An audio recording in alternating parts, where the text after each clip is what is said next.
Alright, here's a little film we made back in 1977. We're going to start off here with the Long Beach FreeFormer contest of that same year.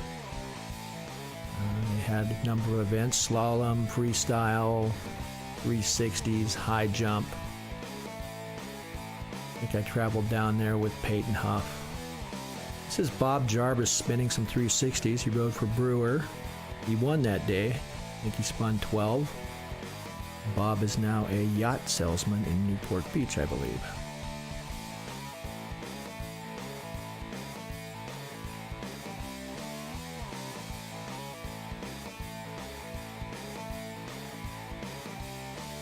He's doing them one-footed there, as you can see. I think you got a minute to spin as many as you could. That there is Chris Chappett, who now owns ABEC 11. Make wheels and trucks and different things. And here's the granddaddy of skateboarding, Mr. Russ Howell. You've seen Russ lately, you know he looks pretty much the same, just not as much hair. Russ kind of had a background in martial arts, as you'll see in one of his falls here, how he rolls out of it. For a while, Russ held a 360 record at about 163 spins. It looks like he was still developing his technique here.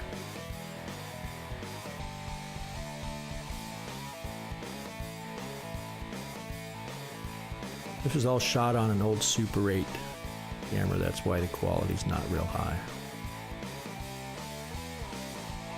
There's his judo roll.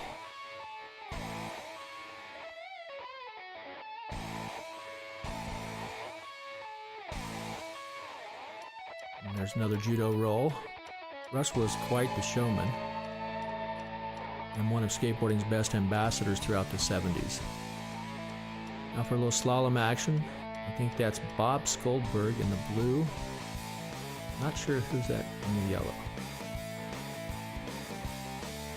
Check out the pole vault pit you had to land in there.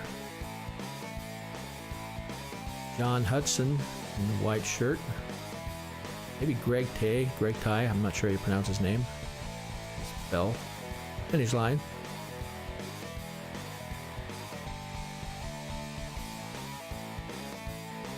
This is Harry Brown in the orange helmet, who currently owns the Los Osos Fitness Center. They ended up taking out every other cone for the girls. I remember talking to Terry about it later, and she was kind of pissed off about it. Because some of the girls couldn't make the course, they made it easier, but it also made it more difficult to pump. As you can see, it's like watching slalom in molasses.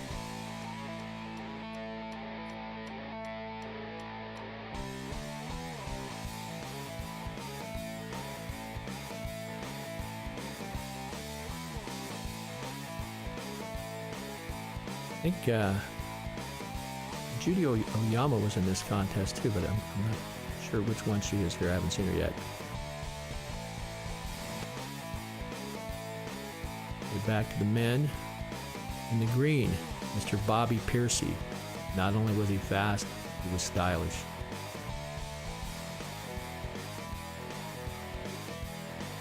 Back over to the barrel jump. This is a guy named Fred Flavel. I think he set the record in '77. Not on that jump. Move over to the high jump.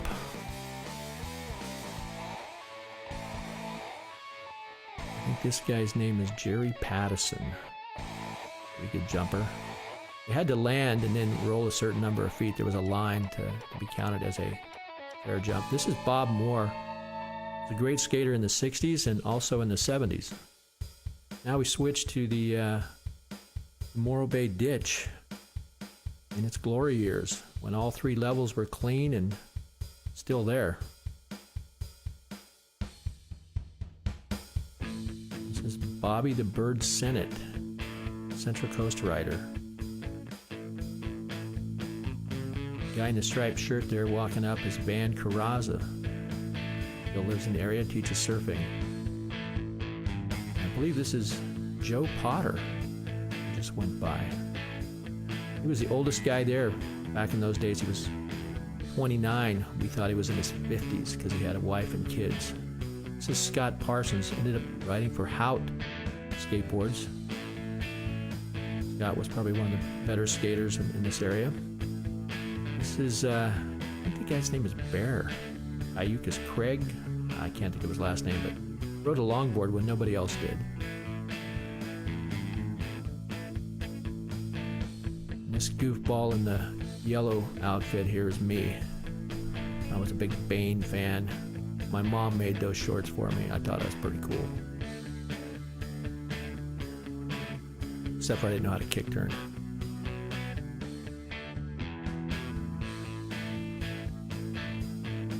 All right, this is Mike Philbin. He later skated across America with me in 1976. We're gonna see something happen here in just a second. Boom. Mike was having a tough day. Watch him here. That's his brother Tom in front.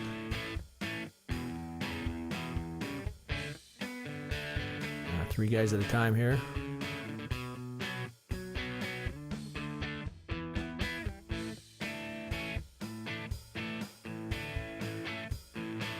This ditch was originally discovered by Jeff French. Him and his brother used to ride bikes in it back in the 60s, and when we started skating in the 70s, we went and looked at it and found the walls were still there and cleaned it out.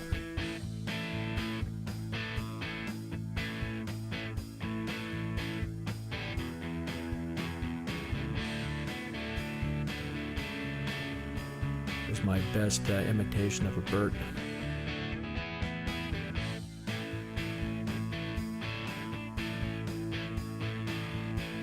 This is John Newland and Kelly Boyd. I think my brother's in there. It took them a few tries to figure out that catamaran just didn't work in the ditch. This guy here is probably the best skater ever on the Central Coast, especially in those days in the 70s and 80s. That's Kevin Nicolai. The kid in the yellow waiting his turn is Jeff Crow, who in 1978 actually won Skater of the Year in a little series we had. Kevin Nicolai ended up riding for Hout, had his own model. He's the first guy we ever saw do kick turns in the ditch. We thought he did them because he didn't know how to carve.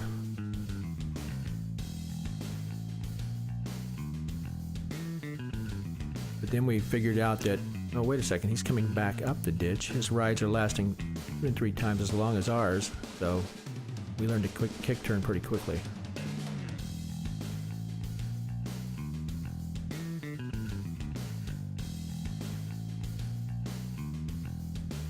On the weekends, it was not uncommon to have 25, 30 guys skating the ditch at a time and maybe 50 people lined up watching that had walked over after getting their ice cream cones at Thrifty's.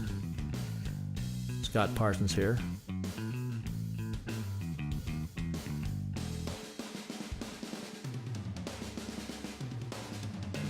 We used to get mad at these guys because they took so long.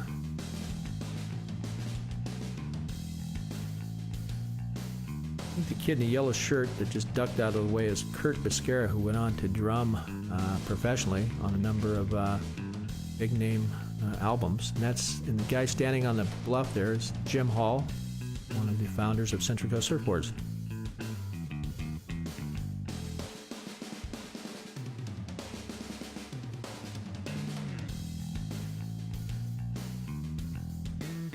It was Kenny Crawl doing the parallel stance there.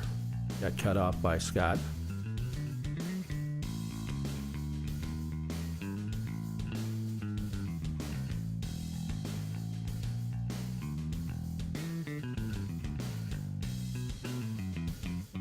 There used to be some graffiti on the ditch that said, "You ride it, you paint it." I think that's the only time in my life I ever did graffiti.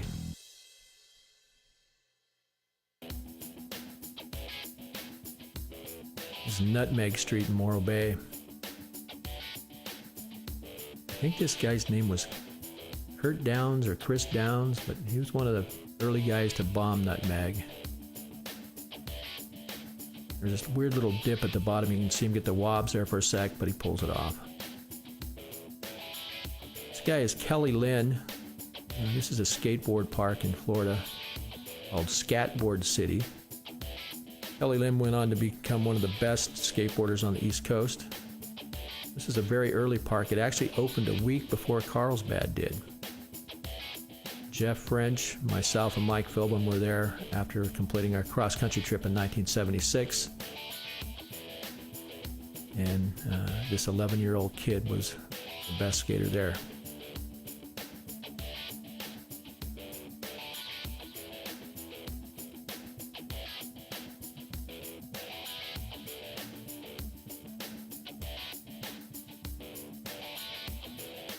It's Mike Philbin.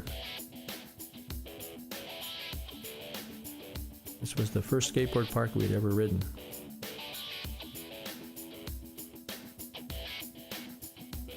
These guys were a couple brothers. I think they were locals there, and they had this climbing and dropping act down to a science.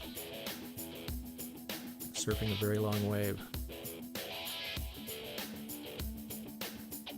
This is yours truly. Not much style. Trying to figure out how to pump. Really hot and humid there. You take a couple runs and then go inside the pro shop and stand in front of the air conditioner for 10 minutes.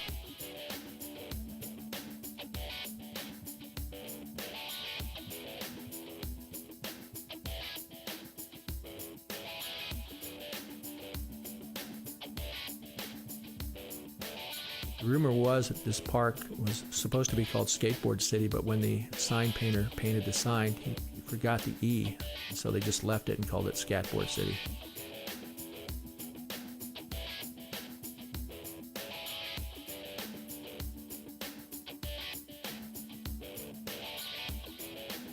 Slow motion here.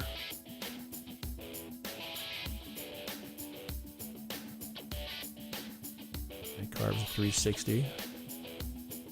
It's funny to look at what skating was in 1976 and what it is now. And kids see this now and just must laugh. This is Jeff French. He's one of the guys on the cross-country trip. Took him along mainly because he was 6'4". Nobody's going to mess with a 6'4" guy out on the road.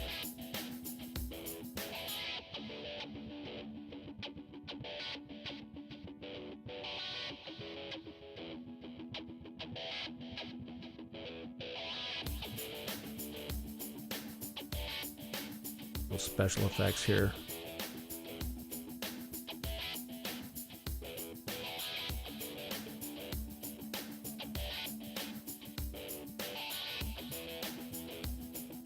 There wasn't a platform at the top of that wall. It was about 6 inches, 8 inches wide. So you could fall off out of the park quite easily.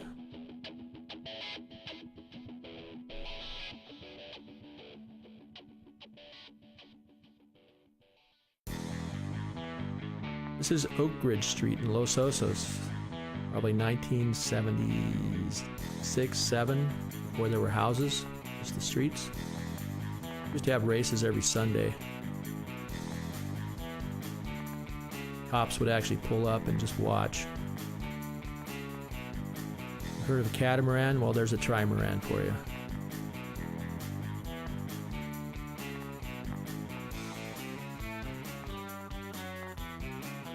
I think this guy's name is Vern Weigold. We weren't smart enough back then to cut the bases off the cones, so if you cut too close to the cones, it was instant death. But I think it made us all better slalom racers.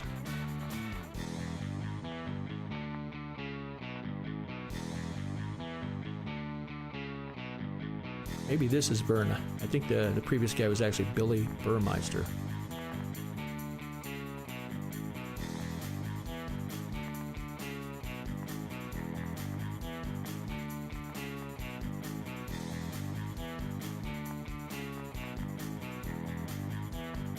This was a guy who got into skating for a short while, Bill Palmer from Morro Bay. Ended up quitting when he crashed at about 35 or 40 on Frederick Street in San Luis Obispo one afternoon with no shirt on. Ended up breaking 3 vertebrae in his back.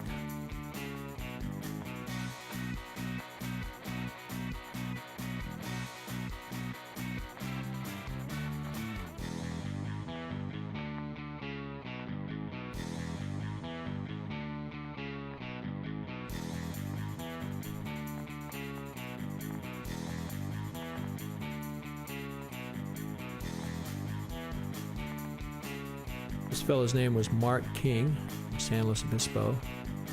One of the first guys we saw do parallel stance.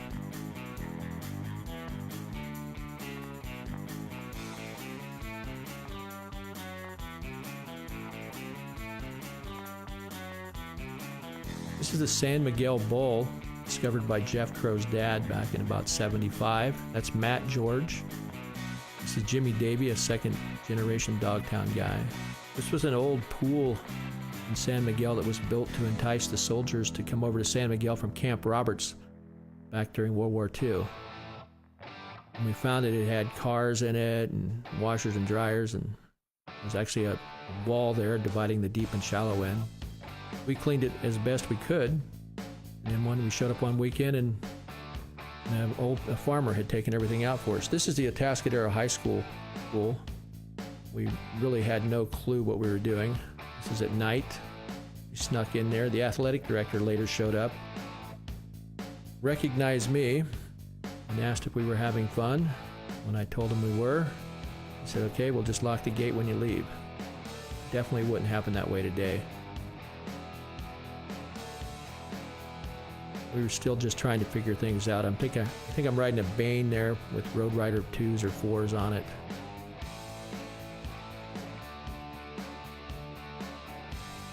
Not real impressive.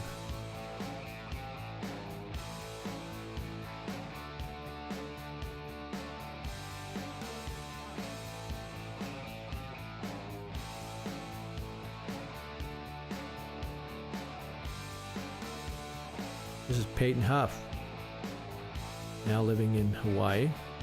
Good surfer, good skater.